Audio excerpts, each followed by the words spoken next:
I can't believe no one has found the Jotunheim Tower after so many years. Where would you hide something that big?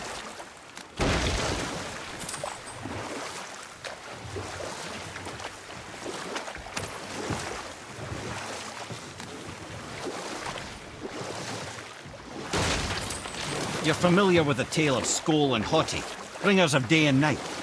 Oh yeah, the wolf giants. Aye.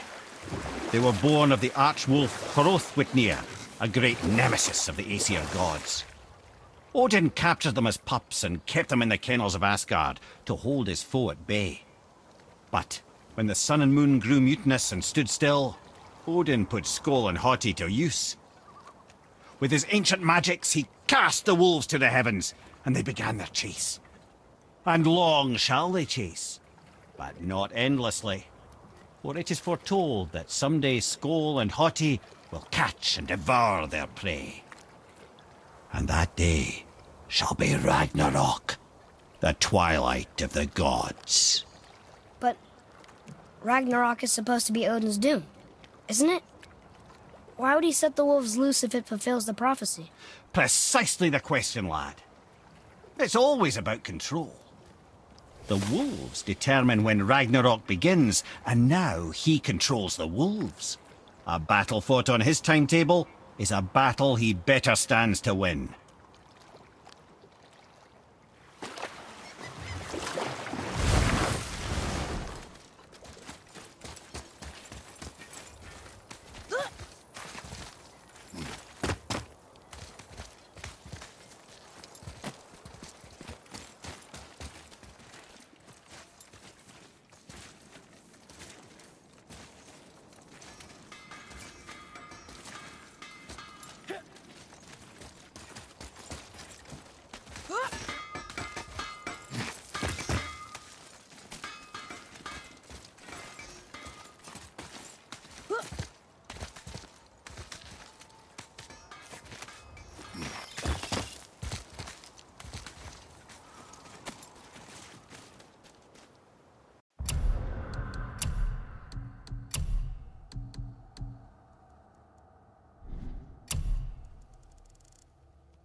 This is it, right? The rock stool? Aye, lad. The Council of Valkyries. The Valkyries are of Valhalla, are they not? Glad to see you're paying attention, brother. You are correct. Valhalla, the great hall of the Einherjar, is their home within Asgard. But while there, they are subject to the scrutiny of the All-Father himself. And relations between the Valkyries and Odin were tense during my tenure as his advisor. Why? Well, that's an even longer story, lad. For now, why don't we look around for some clues?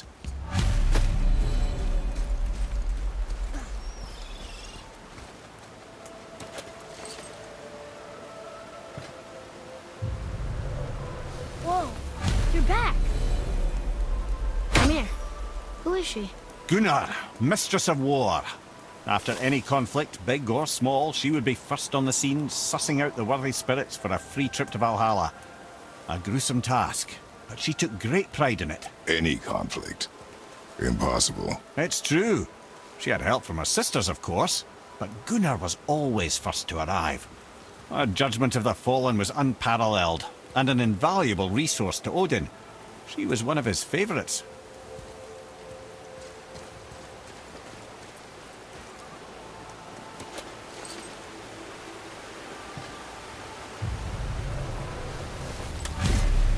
Ah, Gondul.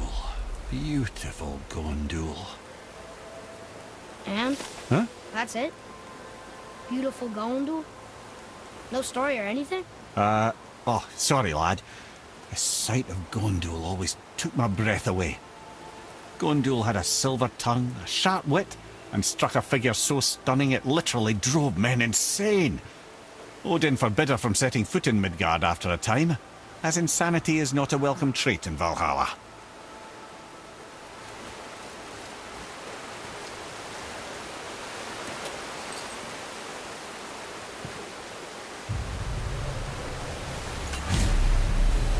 This is none other than G.O.W, the Master of Arms in Valhalla, responsible for arming and training Odin's Einherjar.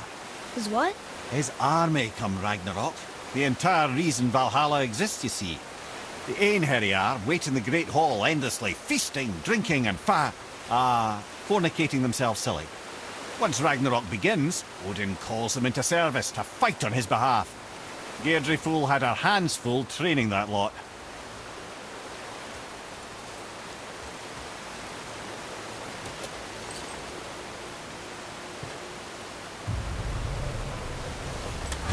This, my friends, is Kara. Now, Valkyries are volatile by nature, but Kara, the lass is wild storm personified. A wild storm. Aye, calm and collected. Then the air would shift and the fury of her storm would unleash. 'Twas beautiful in a way, assuming you could find proper shelter. Her tears would cleanse the blood-soaked battlefields.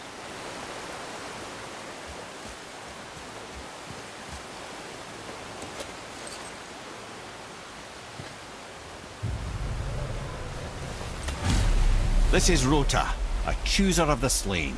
I thought all the Valkyrie did that. Not exactly, lad. Although that is what they're most famous for, and by far their greatest responsibility. You've seen what happens to the dead without the judgment of the Valkyries.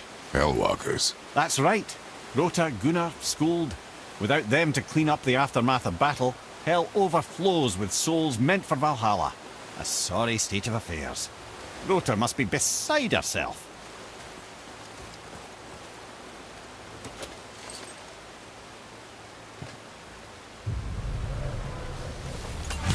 Ah, here we have Eir, the healer. A Valkyrie healer? Strange. Eir was strange, as a matter of fact.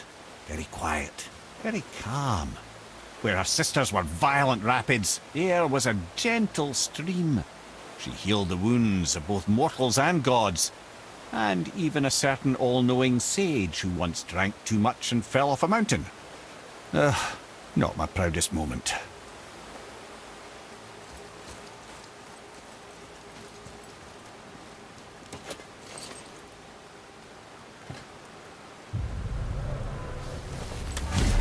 Well, well, Hilda, mistress of battle. She and Odin got on quite well, actually. Her and the other Valkyries, not so much. She would spend most of her time here in Midgard observing discord between the living, and sewing some up herself from time to time. She lived for conflict. Some say she was conflict personified. I wonder what will become of her now that she's free.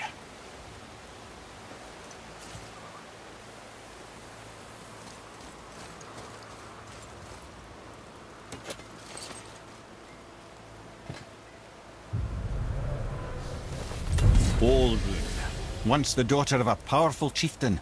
She fell defending him during a Reaver attack. Olrun was escorted to Valhalla, where she chose to devote her afterlife to the pursuit of knowledge above all else. Quite unusual behaviour amongst the constant drinking and feasting of her fellow Valhallian denizens. How'd she end up a Valkyrie? Odin. He saw a kindred spirit in Olrun's single-minded pursuit of knowledge. He appointed her as the Valkyrie's resident historian.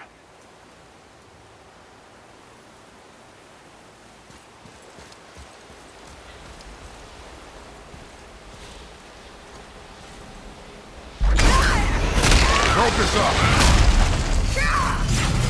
Sorry, kid!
Thank you, friends.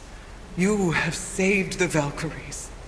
Sigrun, how did this happen? Mimir, is that you? You have been freed, but... Freedom comes at a price, milady. You speak truly. Countless winters we serve the All-Father. But only through his union to the Queen did we ever taste some measure of freedom. But aren't you the queen? There has only been one Queen of the Valkyries, the goddess Freya. When Odin severed her wings, I served in her absence, but it wasn't enough for the All-Father. He used an archaic piece of magic, corrupting my sisters.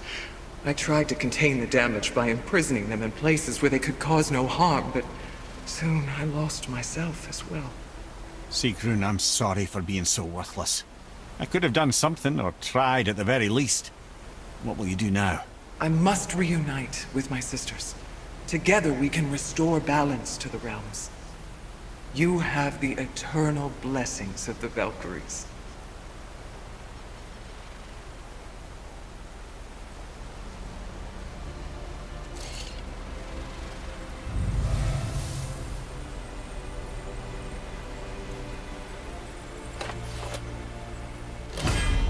Well, we did it, I suppose. You don't sound very happy about it. It's difficult to be happy about anything when you're a reanimated head. I'm grateful we were able to set the Valkyries free. But so much of this could have been avoided, if only... You said it yourself, Head. It does not matter anymore. The past is the past. Well, that's awfully cheerful coming from you. I am in a good mood. The dwarves will make use of this helm. Your dad's a wee bit single-minded, isn't he, lad? Definitely.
Wait, so Freya is the Valkyrie Queen? She never told us. You never told us. Explain yourself, Head. Or are you bewitched again? Not at all. Freya was Queen of the Valkyries at one point. Part of her marriage dowry included overseeing the Valkyries themselves. As a powerful Vanir goddess, they revered her. I never knew how much until now.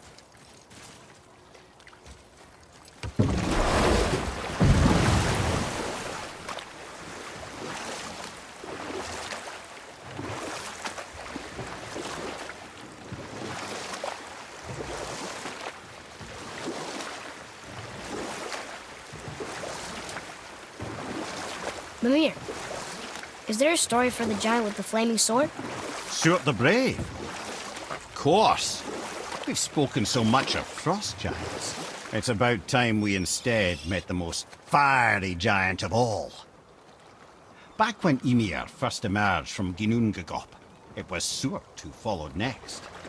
He came from Muspelheim, the fire realm, bringing heat to the young cosmos, conjuring the sun from his primordial flame. But let's come back to that flaming sword, shall we?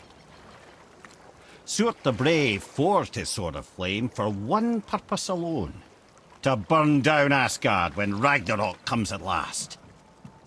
His destiny is to fall at the hands of Thor and Odin, but in so doing, strike the blow that leaves their realm in ash and ruin.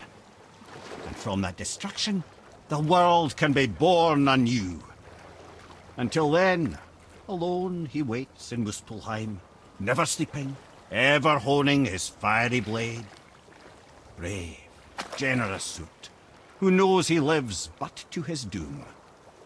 All because he chooses to serve a grand cycle so much bigger than himself.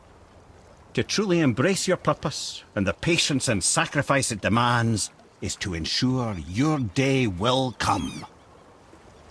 Do you think we'll be there when that day comes? I've seen enough of war between the gods, but you, little brother, who can say?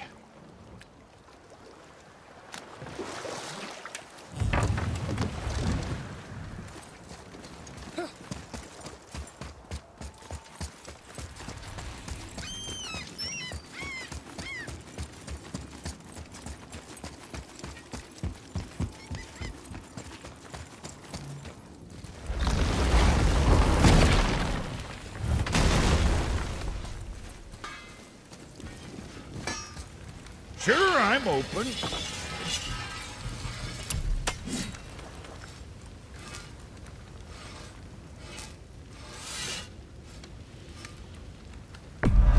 That ought to fix whatever you let my brother do.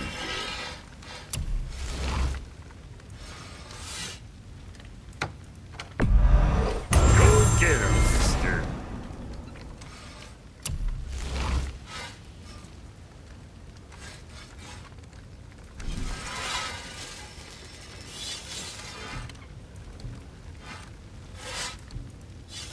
Well, what else were we talking about?